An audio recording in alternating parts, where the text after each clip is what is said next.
Hello students, good evening. Good evening कैसे sir. हो? Fine.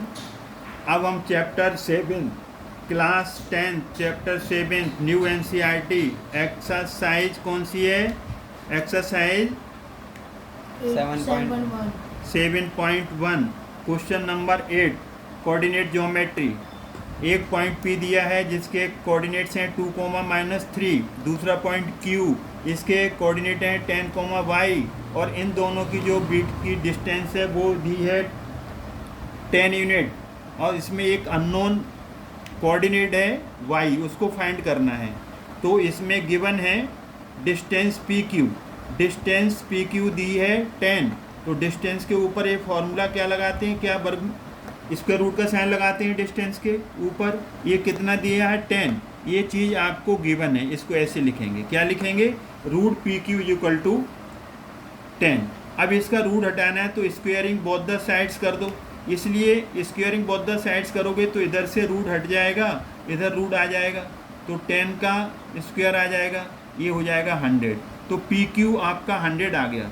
PQ क्या है, डिस्टेंस। तो डिस्टेंस फार्मूला क्या होता है, डिस्टेंस फार्मूला होता है x2 माइनस x1 का whole square plus y2 minus y1 का होल स्क्वायर। इसे x और ऊपर स्क्वायर रूट लगेगा, इसको x1 माइनस x2 का भी होल स्क्वायर लिख सकते हैं, y1 माइनस y2 का भी होल स्क्वायर लिख सकते हैं। कोई इसमें प्रॉब्लम नहीं है, क्योंकि इसमें कोई दिक्कत नहीं है, आपको आंसर वही आएगा। तो इस वाले को हमने x1 ले लिया, y1 ले लिया, इसको x1 y1, और इस वाले को हमने x2 और y2 ले लिया। अब हम इसमें डिस्टेंस क्या है, डिस्टेंस आपकी 100 है, तो डिस्टेंस को हम इस साइड में लिख देंगे, चलेगा। अब डिस्टेंस फार्मूला ये हमने यूज कर लिया, ये वाला डिस्टेंस फार्मूला है। तो PQ की जगह आपका x2 कितना है आपके पास, यहाँ हम इसको x1 ले रहे हैं, सॉरी, इसको x1 लो, इसको y1, और इसको ले लो x2 y2। तो हमारा PQ डिस्टेंस कितना दिया था 10, स्क्वायरिंग बोथ द साइड्स कर दिया तो रूट हट गया, PQ इक्वल टू 100 आ गया। अब हम क्या यूज करेंगे, PQ इक्वल टू 100 यूज करेंगे। PQ क्या है, डिस्टेंस फार्मूला, रूट हट जाएगा स्क्वायरिंग करने से, x2 माइनस x1। तो x2 आपका कितना है, x2 यहाँ पर 10 है, x2 10 है, और x1 यहाँ पर कितना है 2, तो 10 माइनस 2 का होल स्क्वायर। y2 कितना है y, और y1 कितना है -3, तो माइनस एक और लगेगा 3 का होल स्क्वायर। अब यहाँ पर हम 100 लिखेंगे, 10 नहीं लिखेंगे, क्योंकि स्क्वायरिंग बोथ द साइड्स कर दी ना, तो स्क्वायर रूट का साइन हट गया तो 100 आ गया। अब हम इसे 10 माइनस 2 कितना हो जाएगा 8, इसे 8 का स्क्वायर लिखेंगे, और ये आ जाएगा y माइनस माइनस प्लस हो जाएगा स्क्वायर, ये 100 आ गया। अब यहाँ से हम क्या करेंगे, यहाँ से 8 का स्क्वायर 64 हो जाएगा, a प्लस बी का होल स्क्वायर से खोलेंगे तो y का स्क्वायर प्लस 3 का square plus 2 into y into 3 is equal to 100। क्यों, 8 का square 64, a square plus b square plus 2ab, कौन सा फॉर्मूला यूज कर लिया, a प्लस बी का whole square, a square plus b square plus 2ab, ये हमने फॉर्मूला यहाँ पर यूज कर लिया। अब हम इसको सॉल्व करेंगे तो यहाँ पर आ जाएगा आपका 64 प्लस वाई स्क्वायर प्लस 9, 3 2 या 6y इज इक्वल टू 100।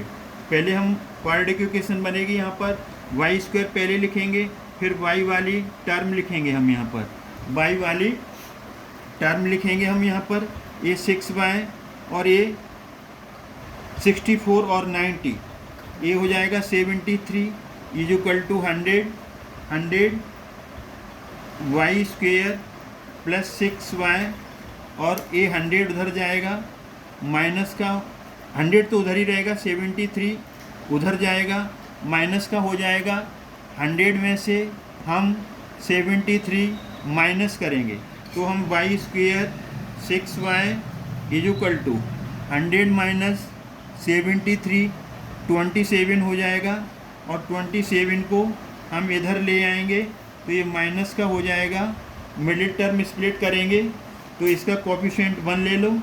यहाँ पर क्वाड्रेटिक फार्मूला भी लगा सकते हैं, ये छोटी सी इक्वेशन है तो इसके डायरेक्ट ही आप फैक्टर्स कर सकते हो।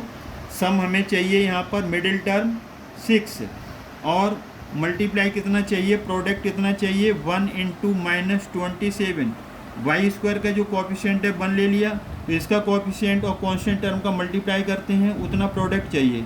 तो 1 और -27 का मल्टीप्लाई 27। अब इस प्रोडक्ट के कर दो फैक्टर्स, प्राइम फैक्टर, तो 3 9 तो हम यहीं पर रुक जाएं, यहीं पर हम देख लें, आगे भी फैक्टर्स कर सकते हैं। अगर ये दो नंबर मिल गए तो इन दोनों से ही काम चल जाएगा, तो हमारी कंडीशन यहीं पर समाप्त हो जाएगी। तो हम यहाँ पर क्या ले सकते हैं, हमें सम तो चाहिए पॉजिटिव, सम कैसा चाहिए पॉजिटिव, और प्रोडक्ट कैसा चाहिए नेगेटिव। तो एक नंबर प्लस का होगा, एक माइनस का होगा, बड़ा प्लस का होगा, छोटा माइनस का होगा, तभी ये 6y प्लस का आएगा। तो हम 6 को क्या लिख सकते हैं, 6 को हम लिख सकते हैं 9 - 3, 9 - 3 6 हो जाएगा, 9 - 3 6 हो गया, सम 6 आ गया, और 9 का मल्टीप्लाई हम -3 से करेंगे तो -27, ये प्रोडक्ट आ गया। प्रोडक्ट हमें -27 चाहिए और सम हमें चाहिए 8। तो हम इसको मिडिल टर्म को स्प्लिट कर देंगे। 6y को हम क्या लिख देंगे, 9y - 3y - 27 = 0। 9y में से 3y माइनस करेंगे तो 6y एज इट इज़ आ गया। 9 का -3 से मल्टीप्लाई करेंगे तो -27, y कॉमन ले लेंगे तो y + 9, आगे माइनस है तो माइनस साइन कॉमन आएगा, 3 आ गए तो 3 ले लो, और यहाँ पर y बचा। जब भी माइनस कहीं से कॉमन लेते हैं तो साइन चेंज हो जाता है, तो ये प्लस का आ जाएगा, और 3 से हम ये काटेंगे, 3 9 27, 3 के टेबल में ये 9 टाइम्स आएगा, तो 3 9 27 = 0। अब हम यहाँ क्या करेंगे कि y + 9, अगर आपकी वर्किंग सही है तो सेम फैक्टर्स आएंगे, y + 9 y + 9, तो y + 9 को अगेन हम यहाँ से कॉमन ले लेंगे, तो अब दूसरे ब्रैकेट में बचेगा यहाँ से y, यहाँ से -3, तो y - 3 = 0। वन टाइम आप 1 + 9 0 करेंगे, और दूसरी बार y - 3 0 करेंगे, तो y = इधर जाएगा तो -9, y = इधर जाएगा तो 3। ये आपका पॉइंट 2 आ रहे हैं, 2 पॉइंट्स हो सकते हैं। तो आपकी y की वैल्यू कितनी हो सकती है, जो Q पॉइंट थे ना आपका 10 और y, तो 10 और y की 2 वैल्यू हो सकती हैं। एक बार 10 क्या ले सकते, एक बार y -9 ले सकते हो, और एक बार y आप 10,3 ले सकते हो। तो आपका ये आंसर हुआ। एक बार हम इसको और समझा रहे हैं। P और Q 2 पॉइंट थे, x1 y1 x2 y2 ले लिया, डिस्टेंस 10 थी, तो रूट लगेगा डिस्टेंस फार्मूला में, और = 10। एक तरफ रूट है, दूसरी तरफ रूट नहीं है, तो स्क्वायरिंग बोथ द साइड्स कर देंगे, तो PQ का रूट हट जाएगा, 10 का स्क्वायर 100, PQ = 100 आ गया। ये अप्लाई करेंगे, 100 को, ये डिस्टेंस है ना, ये इधर राइट साइड में लगो, PQ डिस्टेंस फार्मूला लगा दिया, तो डिस्टेंस फार्मूला में x2 - x1, x2 की वैल्यू 10 है और x1 की 2 है, तो 10 - 2 का होल स्क्वायर, y2 y है और y1 -3 है, तो माइनस फार्मूला का ये माइनस डिजिट के साथ है, तो माइनस 2 बार लगेगा, होल स्क्वायर = 100।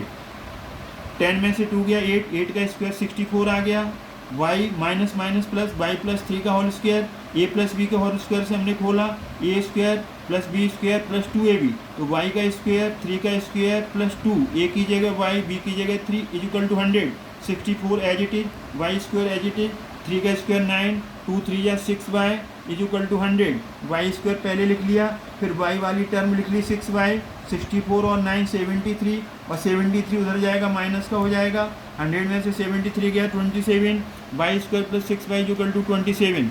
अब हमने मिडिल टर्म स्प्लिट की, 6 के ऐसे फैक्टर्स बनाए कि हमने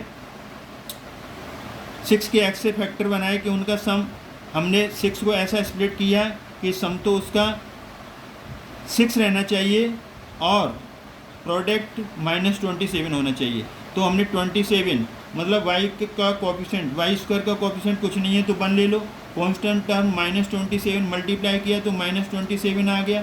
3 से फैक्टर्स किए प्रोडक्ट वाले नंबर के, 3 9 27, आगे भी फैक्टर हो सकते हैं, लेकिन हम इन दो नंबरों को एग्जामिन कर रहे हैं कि इससे हमारी कंडीशन फॉलो होती है।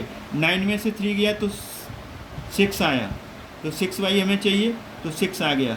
9 का -3 से मल्टीप्लाई किया -27, तो दोनों कंडीशन फॉलो। तो 6 को हमने स्प्लिट किया, इसे बोलते हैं middle term split, y² plus 9y minus 3y minus 27 is equal to 0। y हमने कॉमन ले लिया, ब्रैकेट में y प्लस 9 माइनस 3 कॉमन लिया, यहाँ से y माइनस कॉमन आता है तो साइन चेंज हो जाता है, माइनस से प्लस 3 9 या 27। Again we will take here y plus 1 as a common factor, y plus 1 common दोनों सेम आ रहे हैं, ले लिया। तो यहाँ से क्या मिला, यहाँ से बचा y और यहाँ से बचा -3, तो y -3। अब हमने y plus 9 is equal to 0 किया, y minus 3 is equal to 0 किया। देखो दो फैक्टर्स या दो नंबर का प्रोडक्ट 0 है तो उनमें से कोई एक 0 होगा, तो हमने y प्लस 9 0 पहले लिखा, y माइनस 3 पहले 0 बाद में लिखा, 9 को इधर ले गए तो y minus 9 y is equal to 3, minus इधर जाके प्लस हो जाएगा, तो y की वैल्यू 2 हो सकती हैं। तो यहाँ 10 y की जगह एक बार -9 और एक बार 10 3 पॉजिटिव लेंगे। ये आई होप कि आपके समझ में आया होगा गाइस। अगर आपके समझ में आया है तो इस वीडियो को बार बार देखिए और प्लीज़ लाइक करिए, शेयर करिए और सब्सक्राइब करिए, ये मत भूलिए। धन्यवाद आपका और भगवान का।